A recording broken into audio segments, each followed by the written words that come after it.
Berlin was dying. April 1945. The capital of Nazi Germany, once the center of absolute power in Europe, had become a battlefield of fire, rubble, and fear. The sound of artillery echoed endlessly through the city, not distant, not fading, but closing in.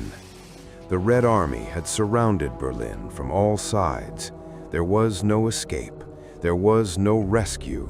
There was only the inevitable end. This was not just the fall of a city. This was the collapse of an empire. This was the final hours before Berlin fell. By April 1945, Nazi Germany was already finished. From the east, over 2 million Soviet soldiers advanced toward Berlin. Their orders were clear: capture the city, destroy what remained of the Nazi regime, and end the war in Europe. Street by street, village by village, Soviet forces moved forward with overwhelming force. German defenses were collapsing everywhere. Supplies were gone. Communication was failing. Hope was disappearing. Berlin was no longer a fortress. It was a trap where millions of civilians, families, children, soldiers with no training, all waiting for what would come next. Berlin was unrecognizable. Entire neighborhoods had been reduced to rubble. Buildings burned without control. Smoke covered the sky. Electricity had failed. Food was nearly gone. Water was scarce. Civilians hid in basements and underground shelters. They could hear the explosions. They could feel the ground shaking. Some prayed for survival. Others simply waited. Above them, the city was collapsing, and beneath it, hidden deep underground, one man remained.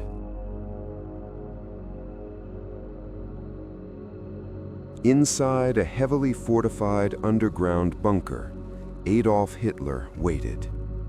This bunker would become his final refuge. It was cold, confined, and cut off from reality. Hitler was no longer the confident leader seen in propaganda. He had become isolated, physically weakened, mentally exhausted. But he refused to surrender. He continued issuing orders to armies that had already been destroyed, orders to commanders who could no longer respond. The war was lost, but inside the bunker, denial remained. Above ground, Berlin's final defenders prepared for battle. Many were not experienced soldiers. They were teenagers, members of the Hitler Youth, old men, desperate civilians. They were given weapons and sent to fight an unstoppable army. They faced tanks with rifles, artillery with nothing but fear. It was not a defense. It was a sacrifice. The Soviet forces advanced slowly, deliberately. They encountered resistance, but it could not stop them. Every hour, they moved closer. Every hour, Berlin fell further. The Red Army moved through Berlin with precision and overwhelming strength. They crossed bridges, captured intersections, destroyed defensive positions. German forces were disorganized. Communication had collapsed. Command structures were failing. There was no coordinated defense left. Berlin was no longer fighting to win.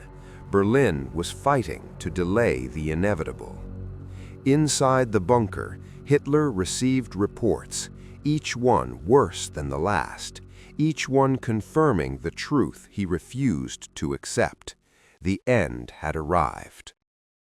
By April 30th, 1945, Soviet forces were only blocks away. The sound of gunfire was constant. the bunker was no longer safe. Hitler knew what was coming. Capture was inevitable. Trial was inevitable. Defeat was Hitler. He made his final decision. Hitler would not be captured.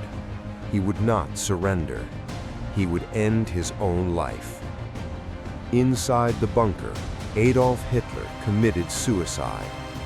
His regime ended in silence. Above him, the war continued, but the leadership of Nazi Germany was gone. In the days that followed, German resistance collapsed completely.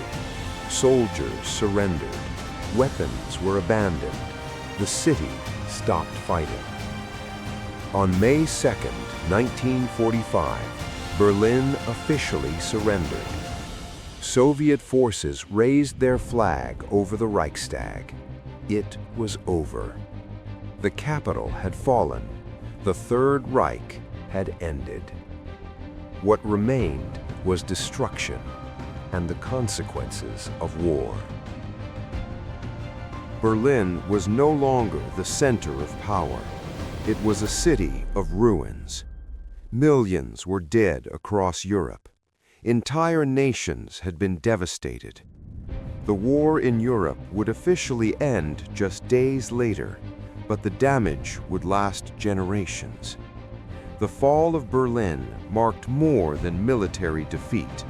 It marked the collapse of an ideology, the end of a regime that had reshaped the world through violence, fear, and destruction. But their final empires fall, but their final moments leave permanent scars. Berlin became the symbol of that collapse, a warning, a reminder, a turning point in human history. Because when Berlin fell, the world changed forever. Subscribe to Aftershock and witness the moments that reshaped our world.